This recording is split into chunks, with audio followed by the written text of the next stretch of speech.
आप सभी का फिजिक्स क्लासेस में स्वागत है। बच्चे, आज हम लोग पढ़ेंगे रसायन विज्ञान का पहला चैप्टर हमारे आसपास के पदार्थ। तो बच्चे, हम लोग पदार्थ के बारे में जान जाएं कि पदार्थ क्या है।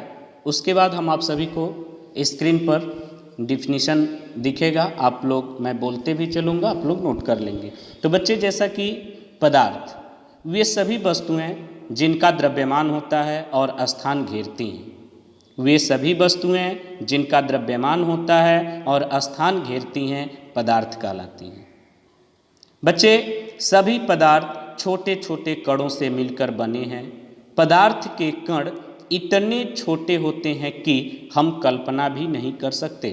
जैसे उदाहरण स्वरूप हम कह लें, पोटेशियम परमैंगनेट का एक छोटा कण को यदि एक गिलास पानी में डाल दिया जाए तो यह पूरे गिलास को रंगीन बना देता है। अर्थात एक छोटा कण गिलास में पानी के जितने कण हैं उतने भागों में विभाजित हो जाता है और सभी कणों के साथ मिल जाता है। तो आप अंदाज़ा लगाइए कि पदार्थ के कण कितने छोटे होते हैं। अभी बात समझ बच्चे, अभी आपको यहाँ पर हम इसका अध्याय जो हम पढ़ा रहे हैं इसमें एक नज़र डाल लेते हैं। तो देख रहे हो आप कि यहाँ पर पदार्थ के तीन रूप हैं, ठोस, द्रव, गैस। पदार्थ के तीन रूप, ठोस, द्रव, गैस। ठोस में बच्चे जान जाएं कि निश्चित आकार, निश्चित आयतन, कोई बहाव नहीं होता है, कण अत्यंत संपीड्यता नगण्य होती है। आगे बात समझ बच्चे। और द्रव में कोई निश्चित आकार नहीं होता है, निश्चित आयतन, बहाव होता है, कणों के बीच में रिक्त स्थान होते हैं और द्रव में कुछ संपीड़न होता है। गैस की बात कर लें बच्चे, अनिश्चित आकार, अनिश्चित आयतन, बहाव होता है, कणों में बहुत रिक्त स्थान होते हैं और बहुत ज़्यादा संपीड़न होता है। आई बात समझ बच्चे। अब यदि हम आपसे पूछें ठोस, द्रव और गैस में किसका संपीड्यता अधिक होती है, तो आपको दिख रहा है कि गैस में संपीड्यता जो होती है वो गैस की सबसे अधिक होती है। आपको स्क्रीन पर दिख रहा है बहुत ज़्यादा संपीड़न होता है किसमें, गैस में। आगे बात समझ बच्चे। अब देखो बच्चे, आपको हमारे आसपास के पदार्थ यानी विज्ञान में हम इसमें देख लें, स्क्रीन पर आपको दिख रहा है पदार्थ। हेडिंग डाल लेंगे क्या, पदार्थ। विश्व में प्रत्येक वस्तु जिस सामग्री से बनी है उसे पदार्थ कहा जाता है और हमारे आसपास विद्यमान हर वस्तु में पदार्थ है। आगे बात समझ बच्चे। अब पदार्थ के कणों के भौतिक रूप, पदार्थ के कणों के भौतिक रूप, भौतिक स्वरूप जो है, पदार्थ कणों से मिलकर बना है।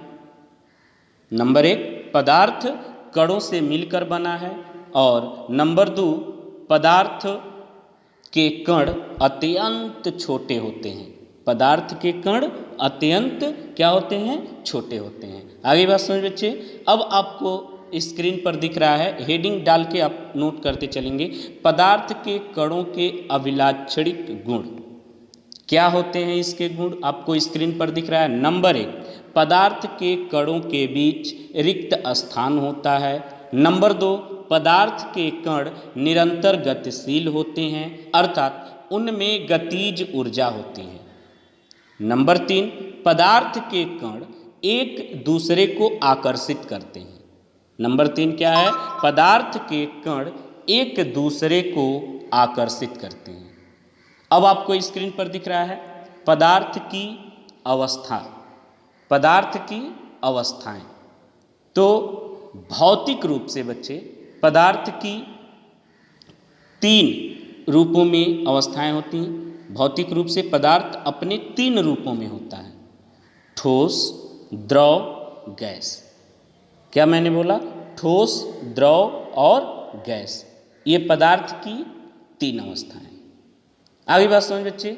हम बात कर लें कि हम मानव शरीर को भी पदार्थ की तीन अवस्थाओं में विभाजित कर सकते हैं। क्या मैंने बोला? मानव शरीर को भी पदार्थ की 3 अवस्थाओं में विभाजित कर सकते हैं। नंबर 1 हड्डियों और दांत, ये ठोस अवस्था में होंगे। हड्डियों और दांत ठोस अवस्था में। नंबर 2 रक्त यानी कि ब्लड और जल, ये द्रव अवस्था में होते हैं।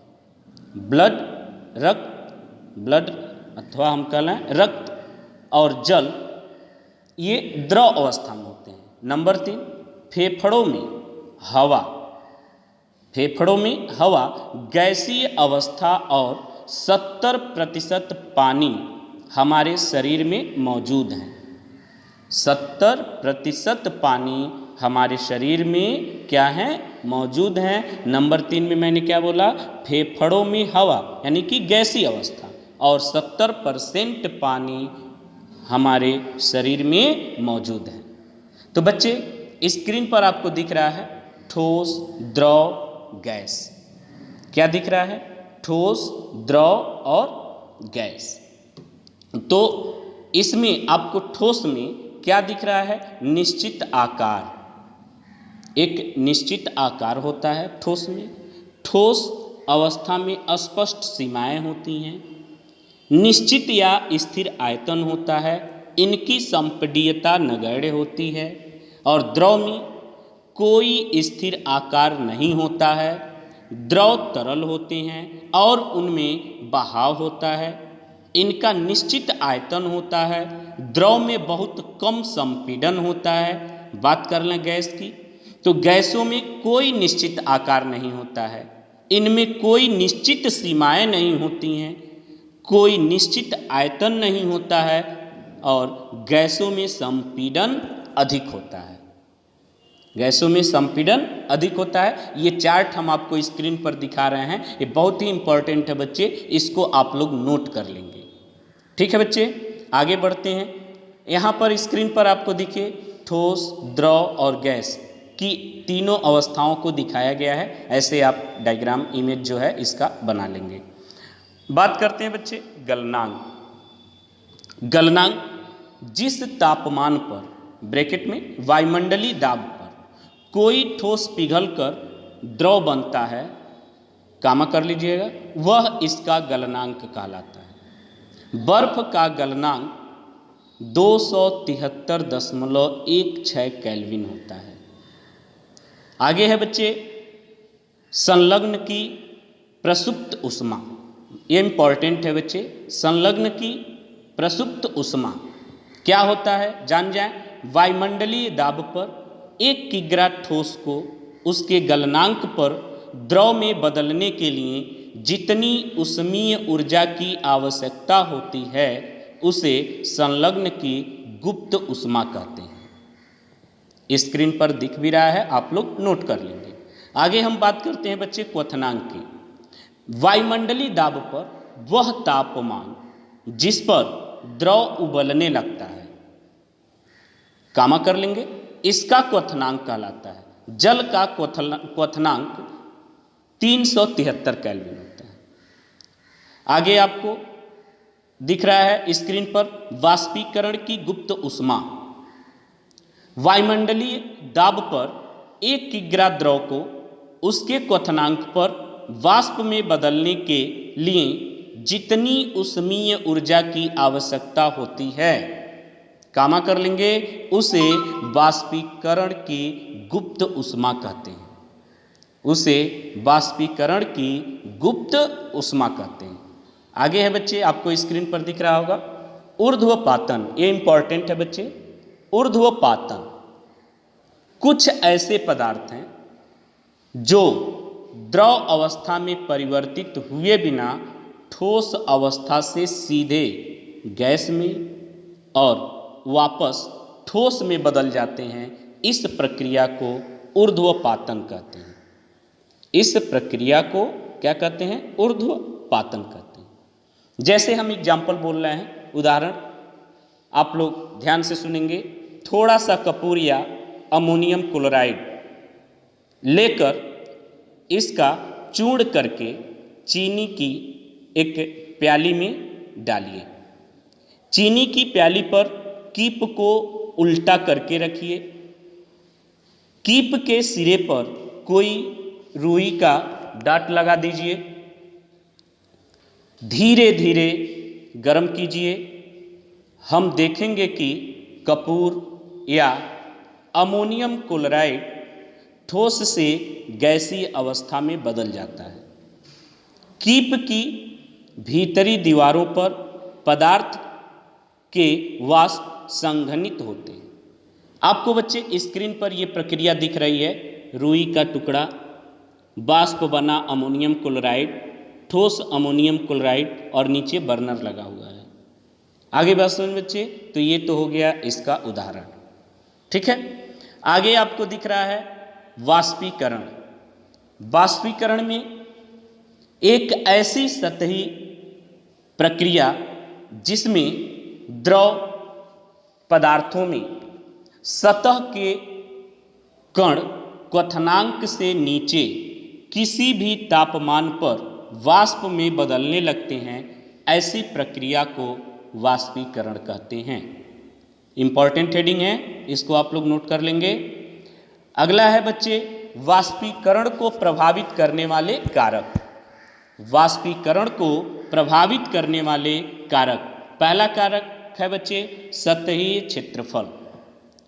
सतही क्षेत्रफल बढ़ाने से वाष्पीकरण की दर बढ़ जाती है। और दूसरा है बच्चे तापमान में वृद्धि। तापमान बढ़ाने से वाष्पीकरण की दर बढ़ जाती है, क्योंकि पदार्थों के कणों की गतिज ऊर्जा बढ़ जाती है। पदार्थों के कणों की गतिज ऊर्जा बढ़ जाती है। और तीसरा पॉइंट है बच्चे आर्द्रता। यदि हवा में आर्द्रता है तो वाष्पीकरण की दर घट जाती है। आगे बात समझ बच्चे। और अगला पॉइंट है वायु की गति। अगर वायु की गति बढ़ जाती है तो वाष्पीकरण की दर भी बढ़ जाती है। क्या मैंने बोला? अगर वायु की गति बढ़ जाती है तो वाष्पीकरण की दर भी बढ़ जाती है। आगे बात समझ बच्चे। अब अगला आपको स्क्रीन पर दिख रहा है हेडिंग, वाष्पीकरण के कारण शीतलता होती है। वाष्पीकरण के कारण शीतलता होती है। इसमें बच्चे वाष्पीकरण प्रक्रिया के दौरान कामा कर लेंगे, लुप्त हुई ऊर्जा को पुनः प्राप्त करने के लिए द्रव के कण अपने आसपास के वातावरण से ऊर्जा अवशोषित कर लेते हैं। इस अवशोषण के कारण वातावरण शीतल हो जाता है। आगे बात समझ में। तो इस प्रक्रिया को वाष्पीकरण के कारण शीतलता की प्रक्रिया कहलाती है।